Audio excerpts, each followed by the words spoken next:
All right, and welcome back, everyone. This is our sixth and final week of our Bullseye series, aiming to follow Jesus. Now, this has been a discipleship series. It has been an evangelism series. It is just a whole bunch of things rolled into one. And I'm so glad that we've been able to take it week by week because it's really important to be able to break it down and look into things a little deeper and help us understand that little extra piece of faith, because we sometimes need that, and it's great to have people to join along with us. So we've been going over the first 5 markers of the Bullseye points so far, and we have covered using spiritual practices. We have covered why it's important to worship together weekly, discovering authentic community, service and serving, and giving generously. And of course, last but not least, we're going to talk about sharing Christ today. So again, we've gone over what is discipleship for the last couple of weeks, so I'm not going to dive too far into it, but also just pointing it out there that this is not the end-all be-all of how you can live out discipleship, how you can live out being a child of God and sharing the news with others. You can always add things in, you can take things out that you're not comfortable with just yet, but these are just a basic guideline to help you get through the process and learn the process of becoming a discipleship, living into discipleship. So this week we are talking about sharing Christ. So this comes from the term evangelism, and this sometimes has a negative connotation with people when we say the word evangelism, or if you're saying, I'm going to be an evangelist. So what are some things that come to your mind? A few things when I asked some people, and when I was reading the book that we talked about, they said TV preaching was one of them. So we don't have much of that anymore, but television evangelism used to be huge, and it wasn't always the most effective, but it was really big. And now we even have evangelism on the radio and stuff like that. Another one that came to mind for some people was being judged by those who were trying to evangelize to them, being judged for not knowing enough about the Bible, not knowing enough about how to evangelize. Hi, baby. All of those things. Another one that came to mind was even people seeking money. So coming and asking you for money, asking you to donate to them, which again can be daunting, especially if someone's asking you to go up and ask people for money. It's a daunting experience. The next one that came to mind was, again, that pressure. So kind of the same thing with the seeking money. You feel that immense pressure to become deeper in faith, to become something you're not, maybe. And that can be normal when we think about typical evangelism. And then the last one was going door to door. We see this a lot of the time with Jehovah's Witnesses who go around door to door asking people if they have heard the good news of Christ. They are not the only religion that does that, however. There are lots of other people of faith who do go around door to door and knock on doors and ask people questions of if they believe, if they have heard the news of Christ. So there is good news in all of this. I promise you this is not meant to be a scary kind of topic. So the good news is that the word evangelism actually translates to good news. And an evangelist, therefore, is someone who is a bearer of good news. So anything that you do where you're telling people good news, you're sharing any kind of good news, you are evangelizing to people.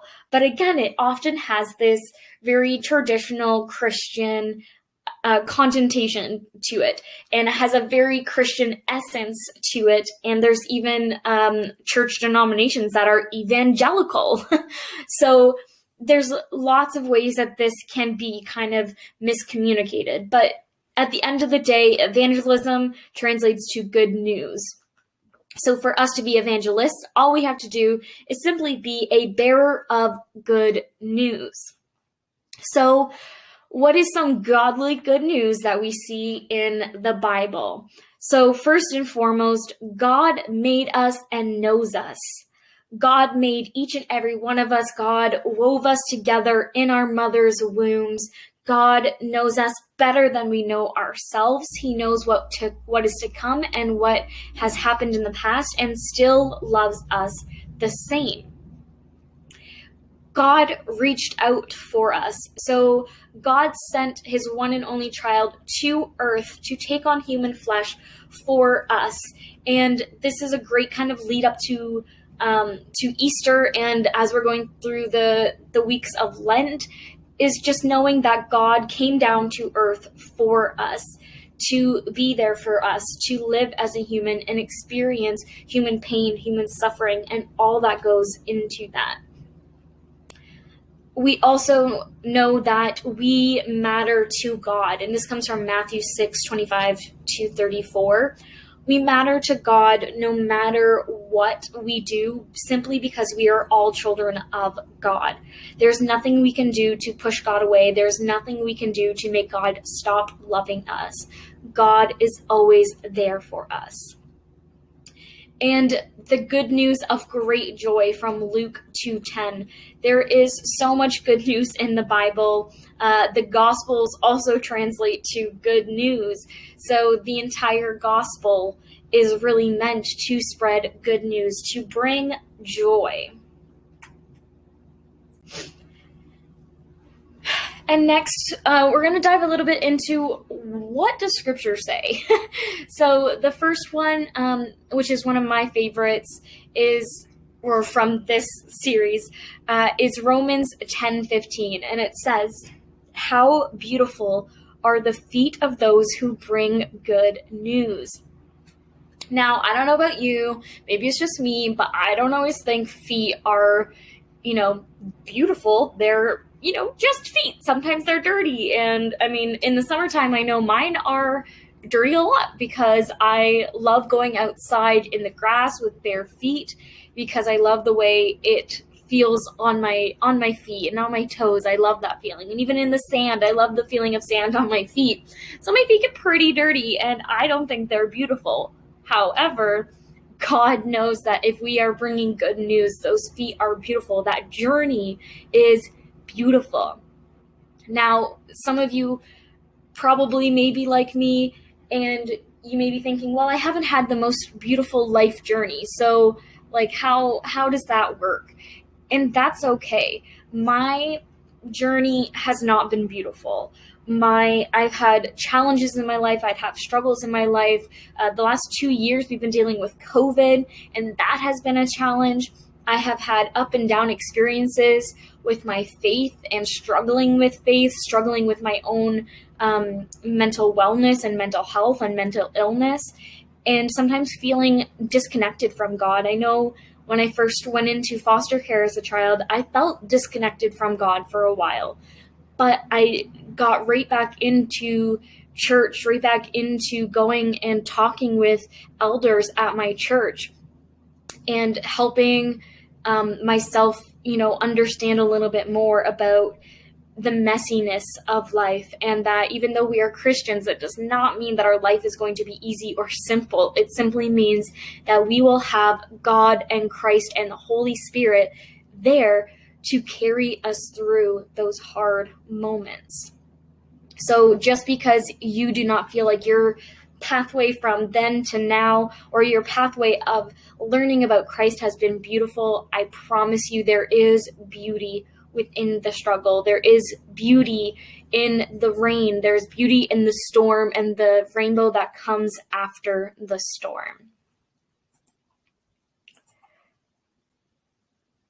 So our next one is, why is this important? Why does it matter? Why should we care? Why are you listening to me today? And that's okay. It's always good to ask the question, why? So the fact of the matter is that we live in a broken world. We live in a world that has been taken by the fall, has been taken by original sin, and now sin is all throughout humanity.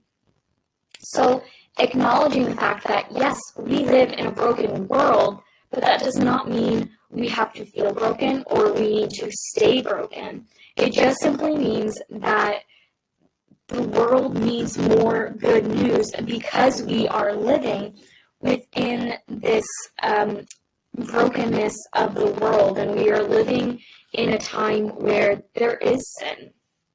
So, and we need to hear the good news, because often when we turn on the TV or the radio or anything, especially nowadays, we've had COVID for the last 2 years. We had, there's a war going on in Ukraine right now. So the world is in need of that good news, in need of something better and more than just hearing about all the sadness, all the tragedy that is going on, because so often that is all we hear about. So Luke 4:18-19 says, "The Spirit of the Lord is upon me, because God has anointed me to bring the good news to the poor. God has sent me to proclaim release to the captives and recovery of sight to the blind, and let the oppressed go free, to proclaim the year of the Lord's favor." And this is, sounds a lot easier to say than it is to do. Totally get it. But when we come into a situation and we bring that good news, any kind of good news, it changes the atmosphere, it changes the mood, it changes how we interact with the day-to-day essence of our lives. It changes how people around us may interact with the next person they interact with, right? It's like that effect of paying it forward, right? And that just keeps, it goes in a continuous loop. So just keeping that in mind when we are talking about good news within a broken world. And secondly, it's important because people are very open to spiritual things. I don't know about how many of you have ever heard someone say, well, I'm spiritual, but I'm not religious. I don't know where I stand on the religion part.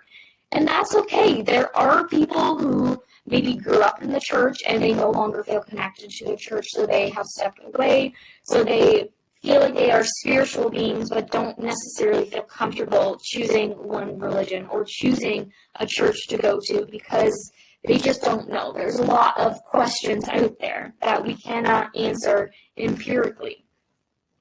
So things that people generally do that are spiritual but may not be a religious practice to them is saying a prayer before meals.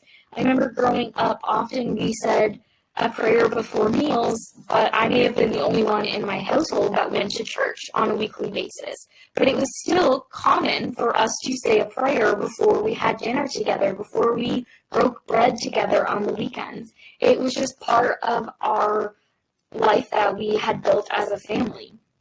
And the next one is knowing the Lord's Prayer. There are a lot of people who maybe know the Lord's Prayer, don't know what it means, but they have said it. A lot of people used to grow up in a time where we would actually say the Lord's Prayer every day before we sang O Canada or after we sang O Canada. It was just part of our regular everyday, in a public school even, saying the Lord's Prayer. Nowadays, you may only do this at a Christian or Catholic school, say the Lord's Prayer at the beginning of the day, but a lot of people simply know the Lord's Prayer because it was part of our everyday education that we had experienced. So the next one is how to learn about sharing Christ. So right now we're doing a discipleship course. We're talking about the Bullseye book that was written by Pastor Jamie, and we're going through a discipleship course, a discipleship series. That is just one good way to learn about sharing Christ and becoming a better disciple. Another one is to join Alpha. I have done Youth Alpha a couple times now. I've ran it twice now, and I've run just your standard Alpha as well. And it is a lot of fun. I will say Youth Alpha I would recommend it for people of any age because it is different than the other Alpha. And it's a lot of fun. And there's a lot of breaks and there's lots of opportunities to ask questions, to dive deeper into the topic. It's really meant for people of all stages of faith and belief and understanding. And it's just a lot of fun.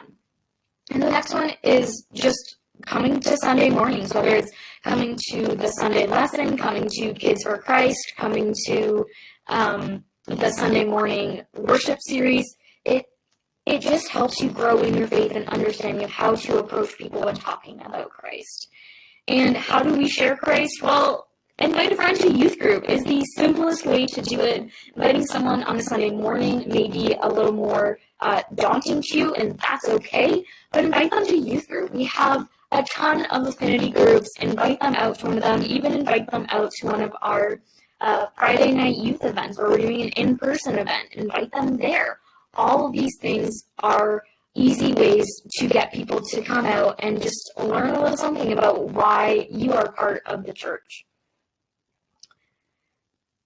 So some practical tips that we can do as individuals and as churches is always name the why. Always name why you are telling people about Christ, why it matters to you and why it's important. Because people are going to ask that. So it's better to just come right out and explain why faith is important to you, why sharing faith is important to you.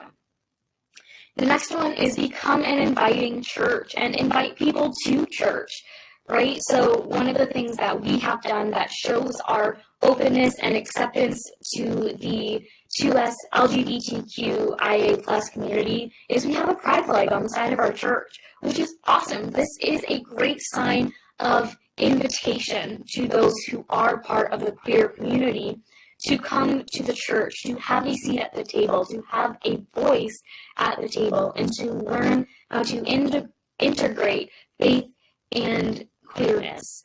And there's even an affinity group that I run that is Christian LGBTQs and allies.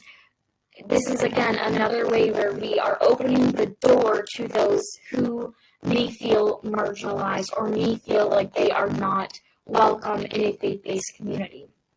The next one is hosting special events. We have the Lucas Holtom Carnival Day every year. It's kind of been a little different through the pandemic, but we're hoping to run it again in person this year. And this is a special event that everyone in the community is welcome to come to, welcome to join, and encouraged to join. So hosting special events like this and fundraisers is a great way to invite people to a church event without implicitly inviting them into the church. And then start with leadership.